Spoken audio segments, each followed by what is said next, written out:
Assalamualaikum warahmatullahi wabarakatuh. Perkenalkan, nama saya Wahyu Al-Kautsar dengan NIM C1F018058, akuntansi syariah pertemuan ke-14, pertemuan terakhir.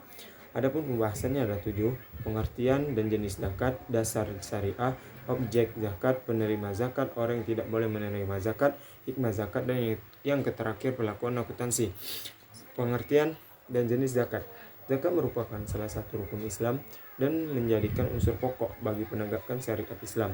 Dalam Al-Quran, zakat disebutkan sebanyak 30 kali dan 27 diantaranya disejajarkan dengan sholat. Dan seperti pada surat Quran surah Al-Baqarah ayat 110, dan laksanakanlah sholat dan tunaikanlah zakat, dan segala kebaikan yang kamu kerjakan untuk dirimu, kamu akan mendapatkannya pahala di sisi Allah. Sungguh Allah Maha melihat apa yang kamu kerjakan. Pada dasarnya jenis zakat menjadi dua, yaitu zakat nafs atau jiwa, disebut juga zakat fitrah dan zakat mal atau harta. Zakat fitrah adalah zakat yang wajib dikeluarkan oleh setiap muslim menjelang Idul Fitri pada bulan suci Ramadan. Sementara zakat mal, harta, adalah zakat yang wajib dikeluarkan seorang muslim sesuai dengan nisab dan haulnya. Waktu pengeluaran zakat ini tidak dibatasi, jadi bisa dikeluarkan sepanjang tahun ketika syarat zakat terpenuhi.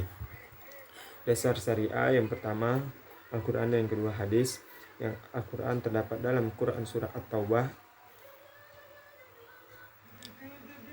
Yang kedua hadis terdapat di dalam hadis riwayat Ahmad. Objek zakat yaitu yang pertama, pendekatan tafsir rinci menyebutkan bahwa objek zakat adalah dalil seperti emas, peternakan, pertanian, perdagangan. Pendekatan objek zakat kedua itu adalah secara imaji atau global yang mengungkapkan bahwa objek zakat adalah semua yang disebut harta. Penerima zakat yaitu ada 8 berdasarkan surat At-Taubah. Yang pertama fakir, yang kedua miskin, yang ketiga amil, yang keempat mu'alaf, yang kelima hamba sahaya, yang keenam gharimin, yang ketujuh fisabilillah, yang terakhir ibnu sabil. Lanjut, orang yang tidak boleh menerima zakat dalam laman resmi UU/ID disebutkan ada 2 golongan yang tidak boleh menerima zakat. Yang pertama, mereka adalah anak cucu keluarga Rasulullah SAW dan sanak famili orang yang berzakat, yaitu bapak, kakek, istri, anak cucu, dan lain-lain. Sementara dari sisi syariah ada 7 golongan yang tidak berhak menerima zakat. Mereka adalah Bani Hasim, yaitu Bani Sallallahu Alaihi Wasallam dan kerabatnya, orang kaya, orang yang berfisik kuat, yang berpenghasilan cukup, orang yang dinafkahinya, orang yang tidak tercukupi nafkahnya oleh yang menanggungnya, budak, dan orang kafir. Ada 7 orang yang tidak menerima zakat, yaitu Bani Hasim, yaitu Nabi Sallallahu Alaihi Wasallam dan kerabatnya, orang kaya, orang yang berfisik kuat dan penghasilan cukup, orang yang dinafkahinya, orang yang tercukupi nafkahnya oleh yang menanggungnya, budak, orang kafir. Hikmah zakat yaitu menyempurnakan iman, membersihkan harta, menghapus dosa, mempererat persaudaraan, melatih kerendahan hati, meningkatkan rezeki, dan yang terakhir terhindar dari siksa neraka.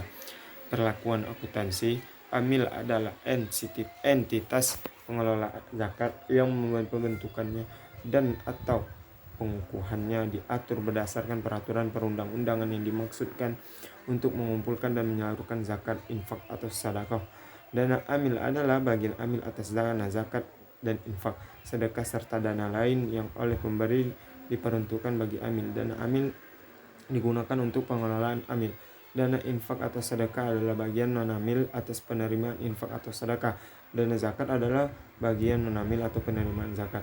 Infak atau sedekah adalah harta yang diberikan secara sukarela oleh pemiliknya, baik yang peruntukannya dibatasi, ditentukan, maupun tidak dibatasi. Mustahik adalah orang yang atau entitas yang berhak menerima zakat. Muzaki adalah individu muslim yang secara syariah wajib membayar atau menunaikan zakat. Nisab adalah batas minimum harta yang wajib dikeluarkan zakatnya. Zakat adalah harta yang wajib dikeluarkan oleh muzaki sesuai dengan ketentuan. Sekian, Assalamualaikum warahmatullahi wabarakatuh.